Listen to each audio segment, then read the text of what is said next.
Okay, hi. Hey, how's it going? Good, thank you. Today I'm doing a review of Dead Rising Chop Till Drop for Wii. And let me just start off by saying, holy crap, was I so friggin' happy when I heard that Dead Rising was coming out for Wii. Because I don't have a 360. But I sure as hell played Dead Rising for 360 because my friend let me play it, and let me tell you, I came over every single day to his house, and yeah, not only did it annoy him, but that just meant that I friggin' loved the game to death, like, literally. Um, and to see what an abomination this game is, I'll just go ahead and start reviewing it. So, as you can see that the blood's green. Yeah, no, it's actually red, but I had the option to put it on green. Now, that might not seem like much. It's like, oh, hey, you can put on red. Yeah, but the thing is, that just goes to show you that this game is meant for casual players. Because, the game should initially and only have the option for red, You shouldn't be able to change it. There's no other, color for blood. But friggin' Wii has to be for all audiences. So, friggin' you have the option to change the blood. But that's just a small thing. Definitely not anything big at all. Now, you can see my clothes. Yeah, I have to say, one of the pros of this game is that the clothing system is a lot better. Because it was really hard to find a good pair, a really good pair of clothes. It was just so hard. But a lot of clothes shops that you go to, you know how in 360 where you go to a clothes shop, you see a clothing icon, you change your clothes, and you say you found some tuxedo or something, right? You go around in the same store somewhere, and you see another clothing icon, you try it on, it's the same tuxedo. In this game, every single icon has a different clothing item. So say there'll be a black tuxedo, right, at one clothing icon. The one to the right of that will be a purple suit. I don't know. But yeah, that's one of the ups. But as you can see, my speed as I'm running, it's pretty good. I do have to say, though, that there is no skill, there's no rewards for your level up. Like, there's still a prestige point system, but let me tell you, it's not really that rewarding.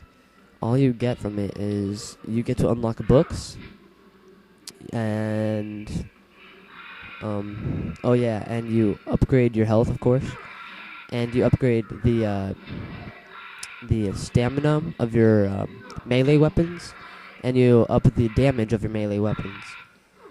But that does sound really good because books did that for you before in the 360 version.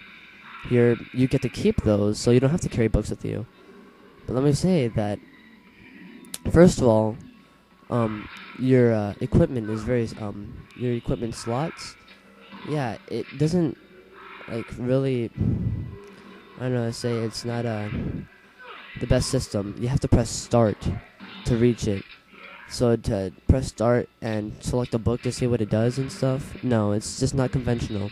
Anyways, so yeah, the books that you get in this game, you unlock them by getting to a certain level, and what happens is that you go to Cletus and you buy a book from him, and then you'll just apply it to your skills, which is pretty cool. It's like a permanent book. It doesn't take up your item slots, so basically you hold more space, and it's always being in use. But here's a downside. It's not the same books as from the 360 version. Before it was pretty awesome, The books upped the stamina of specific weapons and stuff. Or it just enhanced your abilities on bikes or skateboards. Or it increases the health you get from food. In this game, so far what I got is just you buy your skills. Like from 360, you just earn your skills such as disembowel and suplex and stuff. You earn those, In this game, you have to buy a comic book to learn them, which is fine. But let me tell you, again, that to use these moves, you have to incapacitate the zombies. Meaning you have to like shoot them in the head or foot, and when they're stunned, you can use your move. And that's okay, but it's like you want to use your moves anytime, you know? You don't want to stun them at first. Like, say you're in a really tight spot, and say you ran out of ammo. You know, you can't use any of your freaking skills because you don't have anything to stun them with. So by that time, it's too late, you know? You can't you can't use your moves because you can't stun them. Basically rendering those skills almost useless.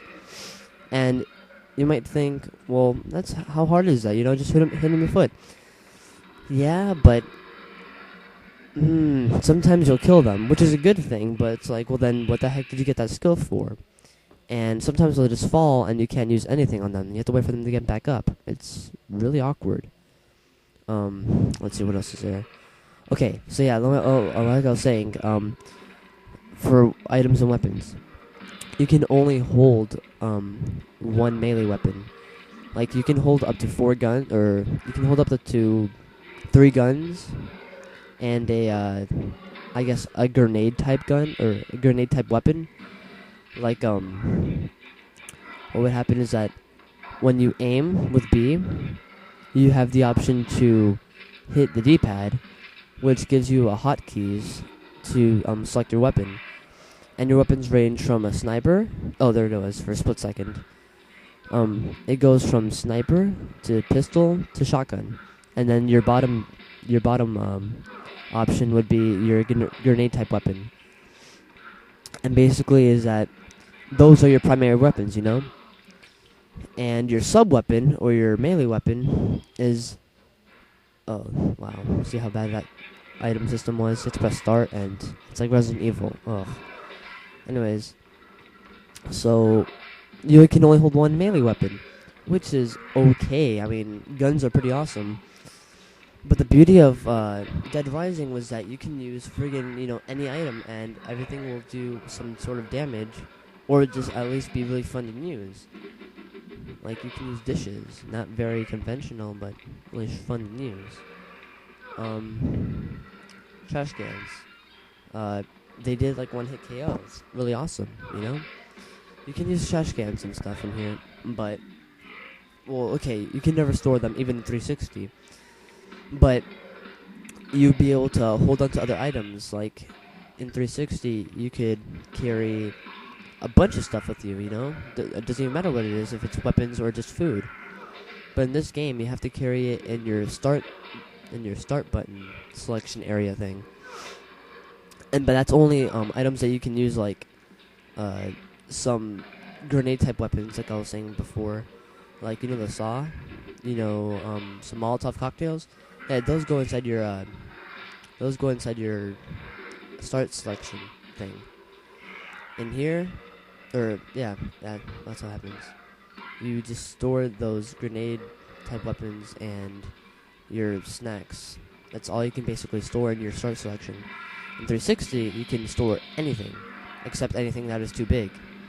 Like, you could store a pistol, a submachine gun, you could store razor blades, soccer balls, all that good stuff.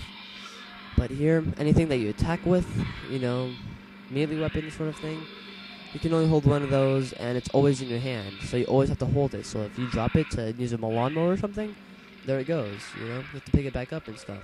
You don't put it away to use it again. The whole, you saw what I was doing there with the whole swinging thing, where you swing the Wiimote? That I do have to say is pretty cool, because, like I was saying before, when you incapacitate a zombie, you can use a special move.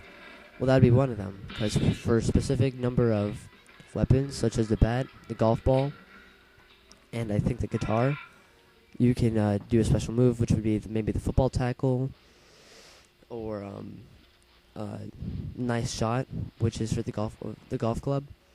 And basically, what you do is just wave your Wiimote, charge up all the way, and you get a easy one-hit KO. It's pretty cool. You get some PP for it, but the main purpose of doing a charge-up power move thing is to basically get you money.